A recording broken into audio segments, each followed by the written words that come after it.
Elamakkara Sreedath Kalaniketan കാര്യദർശിയായിരുന്ന PG ദിനകരന്റെ അനുസ്മരണ ദിനത്തിൽ എളമക്കരയിൽ ലളിതഗാന കൊങ്ങണിഗാന മത്സരം സംഘടിപ്പിച്ചു. വിജയികൾക്കുള്ള സമ്മാനദാനം പ്രശസ്ത സംഗീത സംവിധായകൻ KM ഉദയൻ നിർവഹിച്ചു.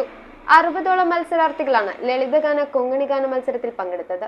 എളമക്കര ശ്രീദത്ത് കലാനികേതൻ കാര്യദർശിയായും വൈശ്യസമാജ് പ്രവർത്തകനുമായിരുന്ന PG ദിനകരന്റെ സ്മരണാർത്ഥമാണ് ശ്രീദത്ത് മന്ദിറിൽ ലളിതഗാന കൊങ്ങണിഗാന മത്സരം സംഘടിപ്പിച്ചത്. അനുസ്മരണ സമ്മേളനത്തിൽ ശ്രീമദ് ദത്താത്രേയ ക്ഷേത്ര പ്രസിഡന്റ് MN മുരളീധർ, മുൻ RLV principal L Sheelavathi, Samaj Elamakkara president KK Sugu എന്നിവർ സംസാരിച്ചു. വിജയികൾക്കുള്ള സമ്മാനദാനം പ്രശസ്ത സംഗീത സംവിധായകൻ KM Udayan, L Sheelavathi, MN Muralidhar എന്നിവർ ചേർന്ന് നിർവഹിച്ചു. 60ഓളം പേരാണ് ഗാനമത്സരത്തിൽ പങ്കെടുത്തത്. ചടങ്ങിൽ VV മോഹനൻ നന്ദിയും രേഖപ്പെടുത്തി. News bureau, Ernakulam. ഓം നമോ ഭഗവതേ വാസുദേവായ ധന്വന്തരയേ അമൃതകലശഹസ്തായ സർവാമയ വിനാശനായ ത്രൈലോക്യനാഥായ മഹാവിഷ്ണവേ നമഃ.